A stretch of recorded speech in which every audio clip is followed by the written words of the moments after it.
Bonjour, je me présente, mon nom est Maître Yves Jolicoeur, avocat émérite en droit de la Courité. Je vous souhaite la bienvenue dans cette capsule juridique présentée par Condo Légal. Aujourd'hui, je traite d'un sujet désagréable, mais qu'on ne peut pas ignorer, la présence d'insectes nuisibles et de rongeurs dans une copropriété. Punaises de lit, coquerelles, fourmis serpentières, poissons d'argent, rats ou souris, ces indésirables peuvent transformer la vie des occupants en véritable cauchemar. Alors, qui doit intervenir? Qui paye? Et quelles sont les obligations légales du syndicat ou des copropriétaires en semblable matière?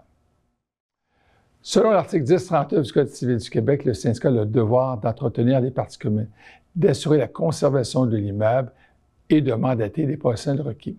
Une infestation non traitée peut nuire à la salubrité, à l'habitabilité des lieux et même engager la responsabilité civile du syndicat, comme le prévoit l'article 1077 du Code civil du Québec.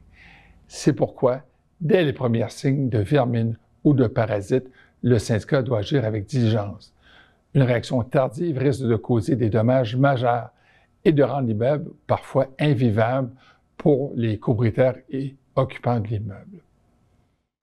C'est au conseil d'administration de poser les gestes concrets. Contacter une entreprise spécialisée en gestion parasitaire et assurer un suivi périodique. Lorsque le problème est limité à une partie privative, mais qu'il menace de s'étendre, le conseil doit intervenir pour éviter une contamination généralisée de l'immeuble. Et si un copropriétaire refuse de collaborer, le syndicat peut obtenir une ordonnance judiciaire, ce qu'on appelle une injonction, pour forcer l'accès à l'unité infectée. Si l'origine de l'infestation est attribuable à un copropriétaire, que celui-ci n'agit pas malgré une mise en demeure, le syndicat peut intervenir à ses frais. De plus, le copropriétaire ou son locataire ne peut pas s'opposer à l'accès à l'unité si une désinfectation est nécessaire. La collaboration de tous est essentielle. Un immeuble infesté ne peut être traité efficacement sans une intervention coordonnée. Seuls les experts détenteurs d'un permis valide délivré par le ministère de l'Environnement peuvent effectuer une désinfectation complète d'un immeuble. Il est même possible de vérifier ces permis dans un registre public prévu à cet effet. En cas de manquement, l'article 63 de la loi sur les pesticides permet de demander l'unité du contrat et d'obtenir un remboursement si l'entreprise n'était pas certifiée ou agissait illégalement.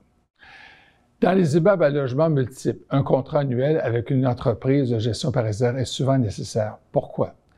Parce que les traitements ponctuels ne suffisent pas toujours, surtout en cas d'infestation persistante ou récurrente.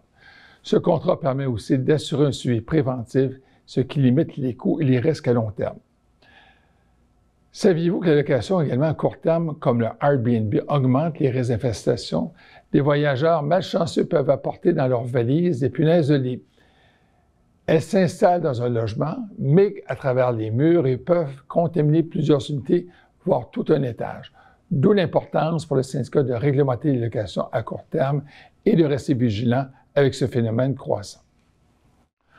Retenons que le syndicat, en vertu de sa mission, doit assurer un haut niveau d'hygiène dans l'immeuble. Cela passe souvent par un contrat de gestion parasitaire, même préventif. L'inaction d'un syndicat en cas d'infestation peut porter atteinte à l'habitabilité des logements si la responsabilité civile pourrait alors être engagée à l'égard des propriétaires, locataires ou occupants. En conclusion, retenons qu'en copropriété divise, la lutte contre les insectes et les rongeurs est une responsabilité collective. Le syndicat doit réagir rapidement et efficacement en mandatant des experts certifiés et en intervenant dans les parties communes, mais aussi parfois dans les parties privatives. Le conseil d'administration doit suivre l'évolution de la situation, informer les copropriétaires et respecter les obligations du Code civil applicables en cette matière. Je vous invite à consulter nos fiches pratiques sur le site Condo Légal et agir rapidement dès les premiers signes d'infestation. À bientôt pour une autre capsule de droit de la Courité.